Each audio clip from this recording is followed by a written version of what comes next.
4 దశాబ్దాలకు పైగా విద్యార్థులకు సేవలందించిన ఆ విద్యాలయం మూతపడింది. విశాఖ స్టీల్ ప్లాంట్ యాజమాన్యం ఫండ్స్ ఇవ్వకపోవడంతో ఈ దుస్థితి ఎదురైంది. అక్కడ చదువుతున్న విద్యార్థుల పరిస్థితి అగమ్యగోచరంగా మారింది. విశాఖ స్టీల్ ప్లాంట్ కార్మికుల పిల్లల చదువుల కోసం స్టీల్ ప్లాంట్ టౌన్షిప్లో 40 ఏళ్ల క్రితం విశాఖ విమల విద్యాలయం పేరుతో పాఠశాలను ఏర్పాటు చేశారు. పాఠశాల నిర్వహణ బాధ్యతను స్టీల్ ప్లాంట్ తీసుకుంది. స్కూలు నిర్వహించే బాధ్యతను ఆర్సీఎం డయాసిస్ మిషన్కు అప్పగించింది. ఇక్కడ ప్రస్తుతం స్టీల్ ప్లాంట్ ఉద్యోగుల నిర్వాసితుల పిల్లలు దాదాపు 200 మంది చదువుకుంటున్నారు.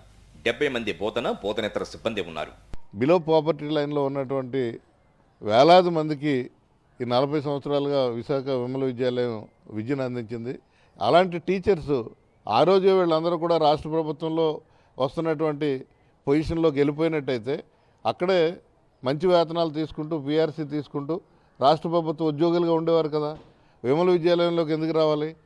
కేంద్ర ప్రభుత్వం 2 ఏళ్ల క్రితం వైజాగ్ స్టీల్ ప్లాంట్ను ప్రైవేటీకరిస్తామని ప్రకటించింది. అప్పటి నుంచి స్టీల్ ప్లాంట్కు కేంద్రం నుంచి నిధుల సహకారం తగ్గిపోయింది. ఈ పరిస్థితుల్లో విశాఖ విమల విద్యాలయాన్ని నిర్వహించలేమని స్టీల్ ప్లాంట్ యాజమాన్యం చేతులెత్తేసింది.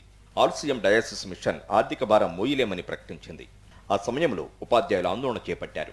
తమ పరిస్థితి ఏంటని ప్రశ్నించారు. సీనియర్ మోస్ట్ టీచర్స్ 30 సంవత్సరాల నుంచి 40 సంవత్సరాల సర్వీస్ ఉన్న వాళ్ళు మధ్యలో ఉన్న వాళ్ళందరం కూడా అందరూ కూడా 2-3 సంవత్సరాల్లో మ్యాక్సిమం 5 ఇయర్స్లో 90% ఆఫ్ ద స్టాఫ్ రిటైర్ అయిపోతారండి. ఈ 5 సంవత్సరాలు భరిస్తే స్కూలు తర్వాత మీరు ఎలా చేసినా పర్వాలేదు. అప్పుడు ఉండేది 4-5 ఉంటారేమో. ఆ 4-5కి ఏదో ఒక ఆల్టర్నేషన్ చూపించి ఏదైనా చేయొచ్చు. మేము రిక్రూట్మెంట్ అయినప్పుడే యాజ్ పర్ స్టేట్ గవర్నమెంట్ ప్రకారంగా మాకు అన్నీ చెల్లిస్తామని మమ్మల్ని రిక్రూట్ చేసుకున్నారు.